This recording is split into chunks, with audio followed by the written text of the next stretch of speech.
Tretminen auf dem Gehweg, vollgekackte Wanderwege. Hundehaufen sind immer wieder ein großes Ärgernis, vor allem wenn sie nicht entsorgt werden. Ich finde es nicht okay, wenn die Leute es dann trotzdem liegen lassen, auch wenn es irgendwie auf der Wiese ist. Ich meine, da möchte sich vielleicht mal jemand hinsetzen. Schlimm finde ich das, weil ich trete auch rein und ich mag es nicht und kein Mensch mag das. Ne? Ja. Und da kommen die Hundehasser, und das ist mir ganz wichtig, da kommen die Hundehasser auch zustande, die dann was ganz Schlimmes machen, nämlich Hunde vergiften. Ich möchte auch nicht daran drehen. Ja. Nee, also das muss nicht sein. Dann ärgere ich mich natürlich schon, wenn man dann tatsächlich irgendwo reingetreten ist und dann hat man den Spaß, ja, das wegzumachen.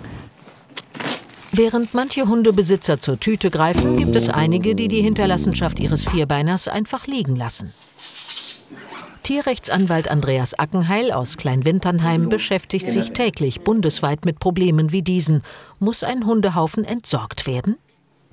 Also grundsätzlich ist dieser Hundehaufen natürlich zu entsorgen. Das ist ganz klar, das ergibt sich aus der Verpflichtung, die ich für mein Tier habe, die Hinterlassenschaften wegzumachen. Es gibt aber trotzdem auch Ausnahmen. Also die meisten kommunalen Satzungen sehen vor, dass auf öffentlichen Plätzen, Spielplätzen, Parks und Straßen der Hundehaufen zu entfernen ist. Aber es gibt natürlich solche Bereiche wie der nicht asphaltierte Feldweg. Dort kann es Ausnahmen geben, da ist man nicht immer verpflichtet, den Hundehaufen zu entfernen. Aber was, wenn jemand das Häufchen auf öffentlichem Grund liegen lässt und kein Übeltäter gefunden wird? Das ist genau das Problem, sagt auch das Ordnungsamt in Frankfurt auf unsere Nachfrage. Da die Handlung in der Regel nur wenige Sekunden dauert, sind die Anzeigezahlen gering, da wir Hund und Herrchen oder Frauchen in Flagranti erwischen müssen. Falls doch, wie ist die Rechtslage? Muss ich ein Bußgeld zahlen, wenn mein Hund auf einen öffentlichen Weg macht, ich es nicht entferne und mich jemand dabei erwischt? In dem Bereich, wo eine Verpflichtung zum Entsorgen besteht, würde man eine Ordnungswidrigkeit begehen. Und der Durchschnitt liegt so bei 200 bis 300 Euro, kann aber auch in den vierstelligen Bereich gehen. Wir fragen Hundebesitzer, wie sie es mit dem Aufheben der Häufchen betreiben. Hand aufs Herz, machen sie immer alles weg? Immer wegmachen. Warum? Weil es auch in Naturschutzgebieten oder sowas zu fremden Nährstoffen kommen kann, sodass dann irgendwas wächst, was nicht wachsen soll, oder dadurch natürlich auch die Vegetation, die vorhanden ist, gefährdet ist. Und deswegen mache ich es grundsätzlich immer weg. Wir machen das immer weg. Ja, also wir wohnen auch in der Stadt eigentlich. Da ist überall sowieso ein Mülleimer. Und ich habe aber auch gehört, dass es schlecht ist fürs Grundwasser, wenn man das zum Beispiel jetzt im Wald einfach liegen lässt. Man sollte die Hundekakereien generell immer wegmachen, ja. Ja, weil mehrere Tonnen Hundekot immer herumliegen, ja, klar. Vor allem dann ärgerlich, wenn die Hinterlassenschaften von fremden Hunden vor der eigenen Haustür liegen. Wir kennen das beispielsweise im Bereich der Streupflicht im Winter. Da gibt es auch die Situation, dass die Kommune eben den Bürgern, Anwohnern aufgeben kann, den Bereich auf dem Gehweg zu säubern. Und so kann sie es mit dem Hundehaufen letztendlich auch tun.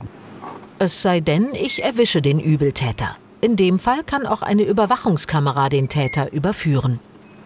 Solange die Videoüberwachung rechtmäßig erfolgt ist, also mein eigenes Grundstück überwacht worden ist, nicht der öffentliche Grund, und ich darüber feststellen kann, welcher Hund das konkret war, dann kann man gegenüber dem Halter natürlich vorgehen.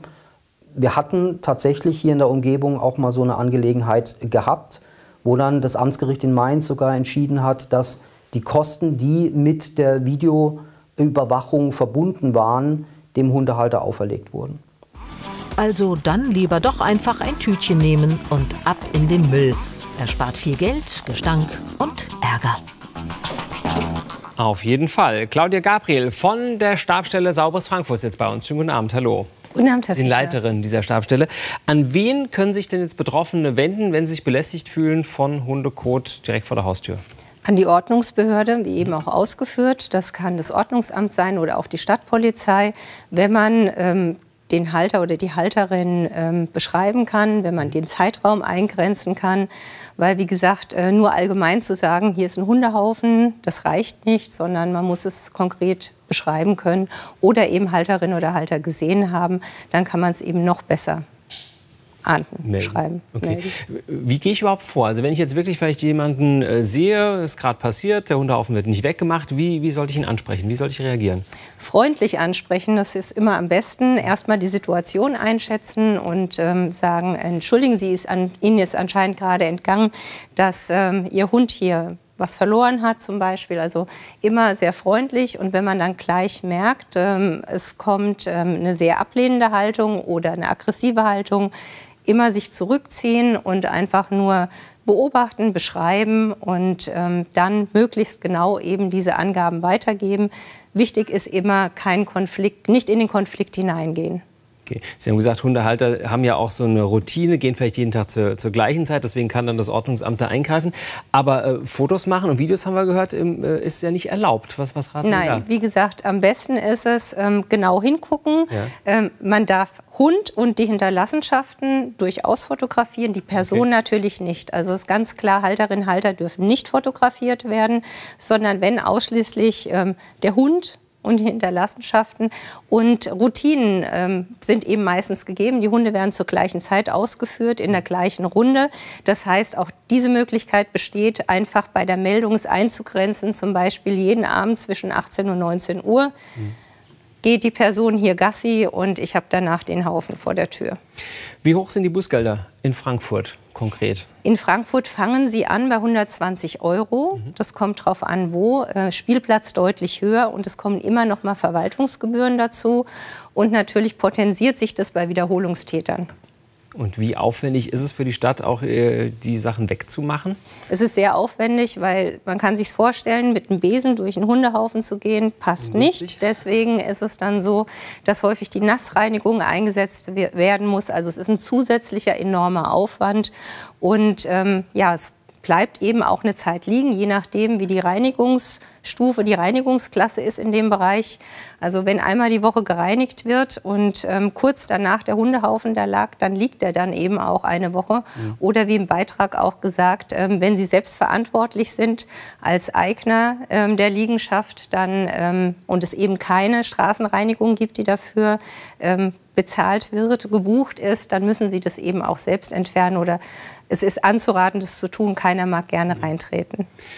Hundekot auf dem Gehweg ist das eine. Jetzt gehen ja viele aber trotzdem auch irgendwie in den Wald, Feld, Wiese und so weiter. Aber auch da sagen Sie, das ist auch nicht ideal. Warum? Nein, es ist nicht ideal, weil gerade, Sie haben die Wiese gesagt, ich sag mal, ein Bereich, wo Wiederkäuer stehen, also wo Nutztiere stehen, wenn dort verkotet wird und es ist leider so, dass auch Krankheitskeime dann mit in dem Kot sein können, werden die aufgenommen, dann sind die Tiere nachhaltig geschädigt. Also es ist nicht nur eine kurzzeitige Erkrankung, sondern sie verlieren quasi immer wieder die Frucht. Das kann eine Folge sein.